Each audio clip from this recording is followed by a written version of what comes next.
kweli. Hii miogo mbona jana? Po. Jitahidi sasa uyaoshe kabla jua lina nani. Haina shida kabisa mama. Haya. Nimeona nipita hapa kwa mama Koku. Hapa haina shida. Nikusalimia angalau. Tunaenda shule. Tunaenda shule. Karibu. Karibu. Shikama Mako. Marahaba mwalimu, ujambo? Jambo, habari za hapa? Nzuri tu mwalimu, za shule? Nzuri. Karibu mama. Asante, vipi hapa? Safi tupo. Naona unahangaika. Ndio naona mambo ya kijijini haya dada. Tupo hapa tunahangaika. Shikama mama. Marahaba, ujambo? Sijambo, habari za hapa? Salama tu. Karibu mwanangu tupo. Asante. Mako. Mwalimu. Yaani mwanao Kopo amechapwa leo. Amechapwa ni viboko 30. Kwa kosa gani mwalimu mwanangu amchape viboko 30? Kwa kosa gani? Sifahamu. Tutafikishana mbali na huyo mwalimu. Aweza kanichapia mwanangu hivyo. Mbona ili kusudi aje aseme vizuri. Kweli mwalimu, inabidi niende nikashtaki kweli. Mtoto wangu apigwe viboko 30 kweli. Kwa kosa gani mwanangu apigwe? Kwa kosa gani? Mwanangu yuko wapi? Sijui sasa yuko wapi. Yuko shuleni lakini atakuja sasa hivi.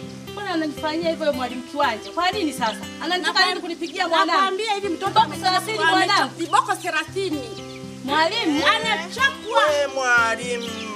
Jamani, viboko 30 kwa mwanafunzi tena mtoto. Kwenye macho yangu. Sijaamini kama kweli mwalimu amemchapa mtoto viboko 30. Viboko 30. Hata akija mwalimu gani huyo anachapa watoto viboko 30? Nakwambia. Sijaamini kweli mtoto amepigwa viboko 30. Naomba umpate tu mwalimu. Umuulize vizuri, sio kwamba uende ukamtukane. Huyu mwalimu yaweza kuwa ni uongo. Sijaamini kama mama mnyeshe kwa amepigwa kumbe mwalimu anasema kweli.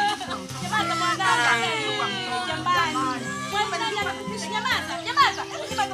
Kumbe mwalimu unasema kweli mwanangu amepigwa. Amepigwa na mwalimu nani? Nyamaza mwanangu. Amekupigia nini sasa? Sijafanya tatu. Hanijui alivyokupiga hivyo. Kumbe mwalimu alikuwa anasema vizuri. Hanijui. Hebu vua hilo shati nimkomeshe huyu mwalimu. Hanijui. Vua hilo shati, vua nimkomeshe huyu mwalimu. Anaweza kukupiga hivi. Vua kabisa. Ndio maana mwalimu anasema kumbe ni kweli. Wewe subiri mwalimu nimkomeshe. Yaani asirudie kabisa hata kwa watoto wengine. Hawezi kunipigia mwanangu hivi. Hamna huyu. Paka atanilipa huyu. Atakoma kabisa. Alivyokupiga hivi. Hamna kabisa kupigiwa mwanangu hivi. Ndio anakupiga hivi. Hamna kabisa, nitamkomesha. Sasa nishaliwekea alama ya fimbo, atanikoma huyu. Sipini niende na mtendaji, ataliona lilivyo. Va